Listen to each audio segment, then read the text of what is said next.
Bonjour à tous, on est lundi, quelle heure est-il? Il est 17h07, je viens de rentrer il y a quelques minutes et en fait je vous prends direct parce que je vais me mettre en couture aujourd'hui. Objectif du jour, ça sera seulement de découper mes pièces de patron. Je vais faire la robe Clotilde si le focus veut bien se faire, et non, c'est pas très grave. J'ai déjà repassé hier soir mon tissu, j'ai mes pièces qui sont déjà découpées, je suis en train de lire le manuel d'assemblage et certaines pièces on doit rajouter à différentes valeurs de couture, donc je vais bien écrire ça partout parce que ça je sais que c'est un gros défaut. Si je fais tout en mode oui je vais y arriver et puis ça n'ira pas hein, vu mes péripéties de la dernière fois, donc je vais bien calculer tout ça. Et puis je pose tout sur le tissu.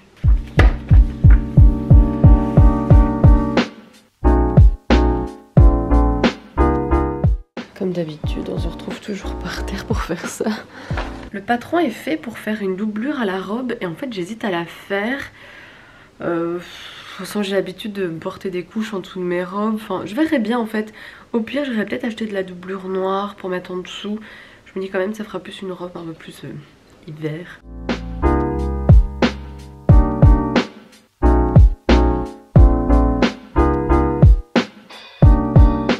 On se retrouve en compagnie de Stéphane Bern, rien à voir.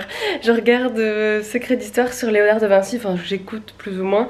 Je viens de terminer de couper toutes mes pièces. Ce qui m'inquiète un petit peu, c'est que j'ai vu dans la notice du patron qu'il y a une pièce numérotée A et je l'ai pas.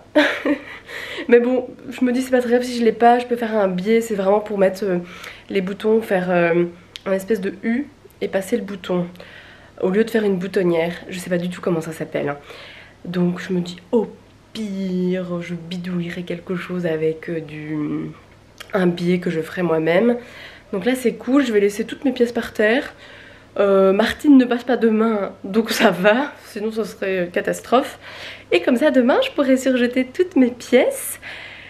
Et voilà, et avancer tout doucement pendant ma semaine, parce que vraiment l'étape que je déteste le plus c'est ça, c'est rajouter les valeurs de couture. Ça vraiment je n'aime pas. Autant mettre mes pièces et les couper ça va parce que voilà à force je coupe quand même de plus en plus vite. C'est vrai que la première fois que j'avais coupé du tissu, mon dieu ça m'avait pris 1 heure parce qu'il y allait tout doucement et là le coup de ciseau y est. Donc je suis très contente, il est 7h30. J'avais déjà préparé hier à manger, voilà c'était scampi avec des poireaux revenus dans un wok avec un peu de crème, des tomates cerises. J'ai fait du pané en version un peu chips, bâton frites comme ça au four avec de la coriandre et je sais plus quelle épice, peut-être du gingembre. Voilà, et ma mère avait fait des pâtes avec des épinards et un peu de crème, donc je vais manger ça. Donc voilà, après ce sera une soirée peinard. Je vais peut-être faire de la lecture parce que j'ai reçu un nouveau livre. Suis-je hypersensible de Fabrice Midal. Je me renseigne sur l'hypersensibilité. J'ai vraiment l'impression que je suis un peu hypersensible. Je me reconnais pas dans tout, il y a certaines choses où je me reconnais. Et en fait j'ai l'impression d'avoir refoulé ça toute ma vie. D'avoir refoulé cette sensibilité et que maintenant ça ressort très très fort en fait. Quand quelque chose me contrarie ou quand j'arrive pas à exprimer mes émotions, c'est mon corps qui le fait puissance 1000. Donc je me dis qu'il y a peut-être quelque chose à aller approfondir là-dedans. Donc c'est pour ça qu'en ce moment j'écoute des podcasts sur l'hypersensibilité. Voilà, maintenant j'ai acheté un bouquin et j'essaie de me renseigner comme ça petit à petit. Donc allez, je vais manger. On se retrouve mardi 18h23, j'ai plein de trucs à vous montrer. Déjà ma maman a eu la gentillesse, sans que je lui demande, de me rempoter ma Monster. Il était temps parce qu'elle commençait à faire des racines de partout et là j'ai pris un énorme pot, donc elle est mieux je crois maintenant. Je pense que vous n'arrivez pas à vous imaginer, ah bah si, avant donc elle était dans ce pot là et maintenant elle est dans cet énorme pot. Faudra que je prenne une autre sous-tasse. Et je sais pas si je vais la laisser là ou peut-être la mettre un peu plus près de la fenêtre, je ne sais pas encore. Et en fait c'est surtout ça que je vais vous montrer. J'ai acheté sur, je ne sais plus si c'est vente privée ou showroom privé, cette reproduction du baiser de Gustav Klimt. C'est 90 par 90 et la vraie œuvre fait 180 sur 180, donc c'est la moitié. Je suis vraiment super contente. En fait, c'est une impression sur un support en bois. Donc c'est cool. Après malheureusement c'est vrai que c'est pas aussi doré que l'est l'original, je pense bien. Mais je vais l'accrocher ici, ça va être trop bien. On se retrouve, on est mercredi 18h18. Ouh, un chiffre rond. Quelqu'un pensait à moi. Alors, quoi de neuf depuis hier? Hier je vous ai pris, je ne saurais même plus dire. D'un jour à l'autre, d'une journée à l'autre. Les jours ne sont pas pareils. Quand vous avez passé une journée assez speed au boulot, vous savez même plus comment vous appelez, mais bon, voilà. J'avais envie de vous parler aujourd'hui du livre de Léna Situation, je crois que ça s'appelle Toujours Plus. Moi j'en ai profité de le lire, de l'écouter en livre audio. Je pensais qu'il était un peu plus long, en fait il ne fait que 2 heures et c'est Léna qui le lit. Donc c'est ça qui est chouette dans cette lecture, c'est qu'on entend sa voix, on a l'impression un petit peu d'être dans ses vidéos et en fait on l'entend aussi rire et on entend son intonation à certains moments et c'est ça qui rend vraiment bien dans cette écoute. Alors c'est un livre... voilà, c'est pas un grand livre, hein. C'est son petit livre à elle de développement personnel. En gros c'est un résumé de tous les livres de développement personnel qu'elle a lus. Elle donne à travers ça un petit peu ses expériences, elle nous raconte un petit peu aussi sa vie, un petit peu sa carrière. Et voilà, j'ai beaucoup aimé, ça passe très bien, c'est une chouette écoute. Après, clairement je suis contente de ne pas l'avoir acheté en papier parce que je sais que je l'aurais jamais fini jusqu'au bout, je le sais. Parce que tous les livres qu'elle a déjà lus, je les ai lus aussi, même bien plus. Alors tous les conseils qu'elle donne, c'est des très très bons conseils. Mais bon, je les savais déjà. Pour certains, j'applique ça depuis des années. Donc je pense que c'est une lecture à avoir quand on a peut-être envie de débuter du développement personnel et de voir un petit peu tout ce qui existe. Et surtout si on est fan de Léna, voilà, c'est aussi voir un petit peu sa vie, ses expériences. Et puis c'est un très bon guide aussi pour les gens qui veulent se lancer dans une société, enfin de créer quelque chose par eux-mêmes. Voilà, c'est presque un guide pour devenir influenceur. Mais voilà, un bon petit livre, très sympa, très bon moment. Et j'ai un chat dans la gorge. Et moi c'est passé vite, hein, en 2 heures de route, c'était bon. Donc voilà, très bonne expérience. Je comprends très bien le grand succès qu'elle a, elle le mérite, elle travaille dur, elle est pétillante, elle est souriante, elle est pleine de positivité, de bonnes ondes et ça fait du bien en fait de voir ça sur les réseaux sociaux et sur YouTube, de voir une meuf qui est pas comme les autres en plus, hein. Elle a pas une grande poitrine, elle dit toujours que elle a toujours eu du mal avec ses cheveux crôlés alors qu'elle est magnifique, mais voilà, elle a eu aussi tous les épisodes d'une femme qui n'a pas confiance en elle, qui ne se trouve pas belle, qui a toujours quelque chose à redire sur son physique. Voilà, on en est toutes, et pourquoi je suis floue, on est toutes passées par là et ça fait juste du bien de voir l'expérience de quelqu'un. Donc voilà, je voulais vous dire un petit peu mon avis, mon ressenti sur cette lecture. Enfin du coup c'est une écoute et en plus elle l'a bien adapté en livre audio. Elle dit pas dans ce livre, elle dit dans ce livre audio, où elle dit quelques trucs qui diffèrent du livre et ça rend super bien. Donc franchement c'est cool. Après moi je l'ai acheté grâce à mon abonnement Audible parce qu'il coûte 15 €. Du coup je trouve ça cher pour 2 heures d'écoute. Franchement ça me vaut pas le coup. Mais bon, quand on a l'abonnement où on paie 9 € et des poussières, bon voilà, ça passe un peu plus. J'avais déjà des crédits d'avance, donc je me dis bon allez ok, mais en général moi je ne fais pas ça. Quand j'ai des crédits d'avance, j'essaye d'acheter les livres où il y a le plus grandeur d'écoute, où ça vaut le coup en fait. Parce que je trouve que acheter un livre audio prix plein, quand vous n'avez pas l'abonnement, je trouve ça vraiment trop cher. Autant acheter le bouquin, après c'est pas du tout la même expérience. Moi je sais que j'adore en écouter parce que grâce à mes trajets ou même pendant le boulot j'en écoute. J'arrive à rentabiliser des heures de lecture que j'arrive pas à avoir en dehors de ça. Bon, à vous de voir, hein, vous verrez bien, mais je pense que c'est quand même plus rentable d'acheter le livre à 19 € quelque chose que d'acheter le livre audio à 15 €. Vous voyez le rapport. Donc voilà, c'était pour cette petite parenthèse, Léna, situation et son bouquin. Moi, la soirée, je vous avoue, ça va être très relax. Je vais finir un film que j'ai commencé hier, que j'ai pas fini, c'est L'As des As avec Jean-Paul Belmondo. C'est du réalisateur qui a fait Rabib Jacob. Et je suis très fan, moi, des films comme ça, avec un humour très burlesque, très... enfin, des situations un petit peu insolites. Et j'avais écouté en fait un podcast sur l'histoire du film Rabib Jacob. Je savais pas à quel point ça avait fait polémique dans les années 70, je crois que c'était dans les années 70. Du coup, c'était super intéressant ce podcast. Et en fait, ça m'a donné envie de découvrir d'autres films du réalisateur. Et voilà, celui-là, il faisait partie de la liste et il est sur Netflix.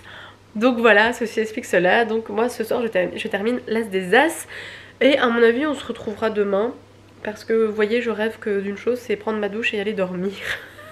Voilà. Hello. On est jeudi 19 h. Oui, je passe mon temps avec mon tableau là. J'espère qu'il serait bientôt accroché. Je vais faire chier mon papa pour qu'il me l'accroche ce week-end. Et sinon, je me pose un petit peu parce que ça aurait été le vlog un peu lecture. Enfin, livre audio pour le coup. J'ai terminé aujourd'hui Signe de vie de José Rodriguez dos Santos. Et tant que j'y suis, je vais vous le prendre en vrai parce que je l'ai celui-là. J'allume. Je l'avais commencé il y a... tout ça. Il est là. Regardez-moi comme il est énorme et vraiment j'ai rien lu. Oh, si j'ai lu 100 pages, franchement c'est bien. Je vais pouvoir retirer le marque-page. Donc je l'ai en fait je l'ai recommencé en livre audio et vraiment j'ai bien fait parce que oui, j'avais du mal. Il y a des livres de José Rodriguez dos Santos où je suis à fond dès le début jusqu'à la fin. Même quand il fait des longueurs pour nous expliquer des faits scientifiques, ça va, je tiens. Mais là, Signe de vie, même à l'audio, des fois, j'avais du mal. Même si j'ai adoré. Là, pour le coup, c'est l'histoire qui débute avec... qu'on reçoit un signal extraterrestre. Donc tout le livre va être basé sur cette histoire-là. Donc on a beaucoup de faits scientifiques sur la biologie, sur les mathématiques, sur la physique, sur l'espace. Et vraiment, moi, l'espace a été vraiment la partie que j'ai le plus aimée. Puisque je me suis jamais posé ce genre de questions, comment le corps réagit, comment on doit se préparer, comment on mange, comment on va aux toilettes, enfin tout ça dans l'espace, dans la pesanteur. Et vraiment ça c'était hyper intéressant. Et encore une fois il a été à fond dans son délire de un peu un effet science-fiction qui est vraiment pas mal. Il y a un moment j'étais vraiment accrochée en oh là là là là là là, qu'est-ce qui va leur arriver à tous ces personnages. Et vraiment j'ai adoré, mais très contente de l'avoir écouté parce que c'était mal parti pour que je le reprenne un jour. D'ailleurs ce serait pas mal qu'il sorte tous les livres de José hein, en audio. Si Audible vous passez par là, allez-y, allez-y, parce qu'il y en a encore un autre là, Vaticanum, que j'ai toujours pas fini, que j'ai entamé il y a des années. Et en plus c'est ça qui est un peu embêtant quand t'as abandonné un peu ces bouquins alors que t'adores, mais c'est juste que bon, à un moment ton esprit va à gauche, à droite comme d'habitude. C'est que fatalement c'est une suite et il y a toujours des petites références au bouquin d'avant. Et en fait dans Signe de vie je connais, enfin j'étais déjà spoilée pour un élément, enfin même deux, alors je savais plus ou moins comment ça allait se terminer puisque j'ai lu Immortel il y a quelques semaines. Et donc voilà, je savais vu qu'il y avait quelques références. Mais voilà, ça m'a pas gâché l'histoire. Comme d'habitude, c'est toujours très intéressant. Et là aussi en version audio, ils ont aussi lu les notes de l'auteur où à la fin il fait un petit résumé de tout ce savoir scientifique qu'il a balancé dans son livre et qu'est-ce qu'il en pense, où on en est dans la science. Enfin, vraiment très intéressant. Là c'est vraiment l'aspect, est-ce qu'il y a de la vie ailleurs, comment on peut la détecter, est-ce qu'on a déjà eu des signes, des traces. Ah, c'est super intéressant. Donc voilà, si vous avez envie d'une bonne grosse lecture, ou alors en tout cas un livre audio qui est vraiment une source de science vraiment bien, hein. Je vous le conseille. Enfin moi j'adore cet auteur de toute manière. C'est juste que quelquefois voilà, on s'y perd un peu dans les longueurs, dans les savoirs scientifiques. Voilà, c'est un petit peu les auteurs modernes, hein. Je veux dire, il y a peut-être au 19e, c'était les auteurs qui balançaient à mort en description au niveau architecture, nature, et où on se perdait un peu comme Victor Hugo fait dans Notre-Dame de Paris, où à un moment on se perd, hein, dans l'histoire, tellement il nous donne des infos sur ce qu'on voit dans Paris au Moyen-Âge. Voilà, c'est la version moderne. Rien à voir, hein, les deux comparaisons, mais voilà, c'est ce qui m'est sorti à l'esprit. Et on va terminer le vlog avec ce livre-là. Non, je ne l'ai pas fini quand même, faut pas abuser que je lise autant de livres en une semaine. Mais je suis en pleine lecture de Suis-je hypersensible de Fabrice Midal. Et là je sais que je vais le dévorer. Ce soir je sais que, enfin j'espère me faire une petite séance avec ce livre. Parce que vraiment je pense de plus en plus que je suis une hypersensible, mais que je l'ai refoulé pendant des années, que je l'ai travaillé sans le savoir, qu'aujourd'hui il y a des choses dans ma vie qui sont vraiment réglées, que je vis bien avec, que je gère mes émotions sur certaines choses. Et en fait dans le livre il y a des petits exercices pour voir un peu si on est hypersensible. Il y a des choses où je me dis oui j'étais comme ça avant, maintenant c'est une partie de moi qui est apaisée, réglée. Mais je me retrouve énormément dans le livre, pas pour tout, pas à la même intensité que tout le monde, parce que je pense que tous les hypersensibles sont... il y a des catégories, hein, il y a des sensibilités différentes, il y a différents niveaux. Mais en tout cas ça me fait du bien de lire ce bouquin. Encore un bouquin de développement personnel que je n'avais pas lu, hein. En plus c'est très intéressant de toujours se découvrir, se comprendre. C'est quelque chose que je fais en permanence. Moi je réalise ça au fur et à mesure de ma vie. La meuf qui parle comme si elle avait 50 piges. Ça y est, j'ai passé la trentaine, je suis désolée, je parle comme une vieille. Mais enfin voilà. Donc vous l'avez compris, ces derniers temps c'est plus... je suis plus revenue dans la lecture. Alors début de semaine je voulais absolument faire de la couture. Finalement j'ai pas avancé. Je pense que je vais faire ça ce week-end. Voilà, cette semaine j'ai plus envie de lecture, j'ai envie de regarder des films. Bon voilà, chaque chose en son temps, je suis mes envies et voilà, tout va bien pour le moment et je suis très contente de ce renouveau d'énergie qui revient en moi. Et je sais que c'est aussi un petit peu grâce à vous parce que quand même j'ai reçu quand même pas mal de messages en me disant « Oh Manu, tu reviens quand en vlog, tu nous manques ?» J'étais « Oh c'est trop mignon » et en fait ça donne envie. Et surtout j'ai reçu aussi beaucoup de commentaires de ces dernières vidéos, vous étiez contents de me revoir, donc écoutez, moi aussi je suis contente de reprendre les vidéos. Et on se retrouve très vite. Je ne sais pas encore si je vais filmer ce week-end, mais bon, vous verrez bien de toute manière, c'est surprise, suspense, on verra bien quelle est la prochaine vidéo qui sortira. Et je vous souhaite une bonne journée, une bonne soirée, un bon week-end, un bon moment, tout ce que vous voulez. Et à très vite, salut!